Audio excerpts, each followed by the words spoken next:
Hi everyone, just a little finance lesson for tonight. I wanted to show you a concept. You probably heard of buy term invest the difference, or using permanent life insurance to build wealth and retirement, right? Let me show you an example of a guy who's 30 years old. He has $500 a month he wants to put away into investment, savings, and life insurance.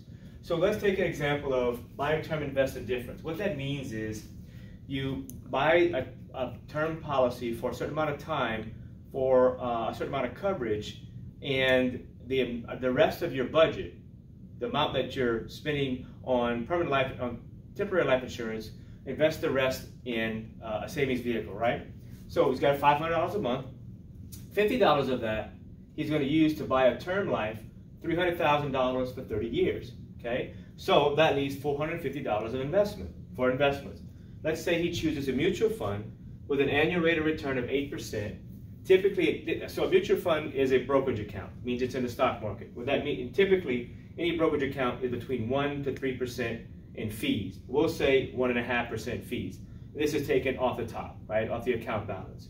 And then taxes. So you pay capital gains on your investment returns in a mutual fund. So let's just say 20% taxes, okay? In comparison to a permanent life insurance policy, in this example, it's called the Index Universal Life. You start out with the same initial $300,000 face amount. You have an increasing death benefit. What that means is that any type of permanent life insurance, whether it be whole life, universal, index universal life, variable universal, builds cash value. With an increasing death benefit, you get the total of your initial face amount and whatever cash value is accumulated, okay? And by default, these things are tax-free. They're just like a Roth IRA in that classification. You do get living benefits for terminal, chronic, and critical illness. Actually, so does the types of policies that we sell. The term policies also have full living benefits. So, in 10 years, the guy's age 30, in 10 years, his mutual fund has grown to $72,605.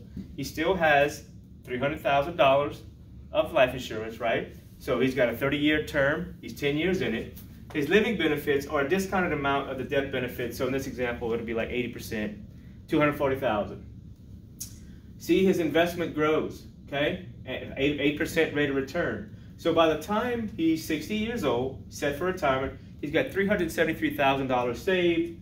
And this is the last year of his term life insurance, also living benefits. When he turns 70, he's got $419,000, just over $419,000. He has no more life insurance. He has no more death benefit, no more coverage. This is his only asset. It's all he's got left, okay?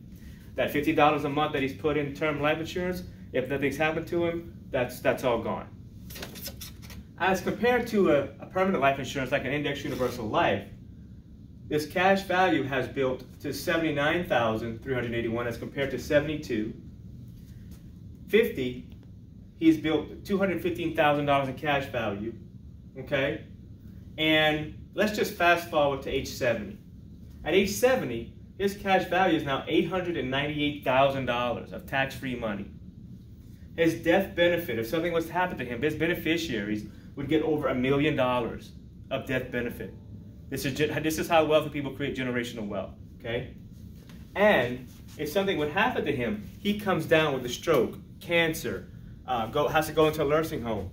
He's got $826,000 of assets to tap into, okay?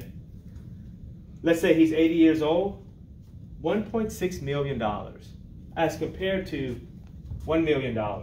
And he's got 2 other additional benefits that's come along with it.